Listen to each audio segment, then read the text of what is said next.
The bank was a contentious issue, but nowhere near as bad as the slavery issue. Just talking about slavery could provoke a fight, and increasingly, people in the North were more critical of the institution, largely on economic grounds. Arguments were made that slavery reduced economic opportunity for working class whites. Southerners took great offense to that. Earlier generations of American leaders had assumed slavery was on its way out. So, to appease Southern leadership, they decided to just avoid the issue and put it off. Instead of dying out, however, the increase in cotton prices combined with more efficient cotton production enhanced the profitability of slavery for those who could afford them. The American system had also enhanced slavery's utility by improving transportation. Southern agricultural products could be cheaply transported. The old French town of St. Louis became the funnel through which settlers, largely Southerners who brought their slaves with them, rushed west beyond the Mississippi River. In 1819, residents from Missouri petitioned Congress to enable them to become a state. They wanted to come in as a slave state, but the House of Representatives by that time was controlled by representatives from the more populous North. Representative James Talmadge of New York stunned the nation by proposing an amendment to Missouri's statehood legislation that would ban the transport of any additional slaves into Missouri. The House narrowly passed that amendment, called the Talmadge Amendment, on a vote that was very divisive and sectional. Southerners began screaming about their rights, and some even threatened to leave the Union if their property rights were not upheld by the federal government. The legislation stalled in the Senate, where Southerners were more powerful, and the dispute dragged on into the next year. Who stepped in was Henry Clay, the Speaker of the House, along with some other legislators like Illinois Senator Jesse Thomas.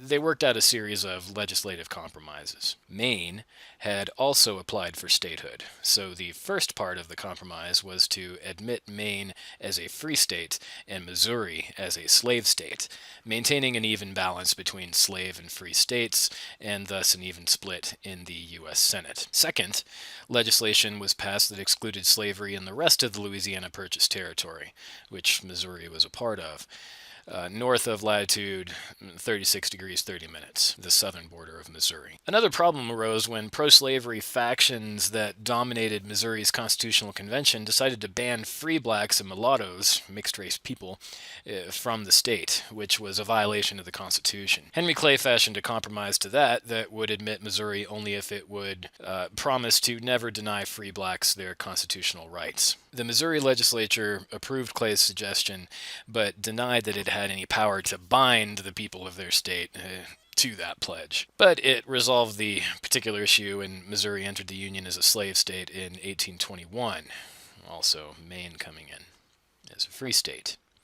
Henry Clay was praised around the country as saving the Union from breaking up. And the Southerners were seriously talking about leaving the Union, and the North in 1820 didn't have the military power to keep it in. So Clay was praised as a genius, earning the nickname the Great Compromiser. However, the Missouri Compromise was only a momentary reprieve. It set the precedent that introduction of new states, slave or free, had to be balanced by an opposite entrant. So states began to come in according to that pattern.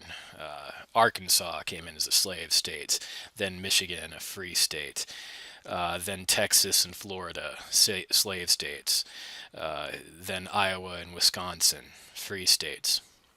The problem was that the free states, the North, were growing in population much faster than the slave states. So both in economic growth and population growth, the North was clearly outpacing the South. Even though in the South people moved west rapidly, it was fewer people.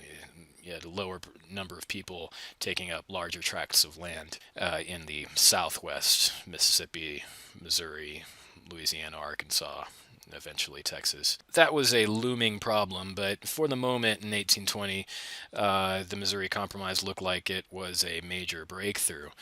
It also had a problem, though, that would come up in the future in that it exposed the severe split between slave and free interests, even in the existing cabinet of the U.S. in 1820. President Monroe did not believe slavery could be restricted, while Secretary of State John Quincy Adams disliked the what he called immoral bargain between freedom and slavery. It was becoming clear the country was not an actual country, that the United States was not one country, it was two countries.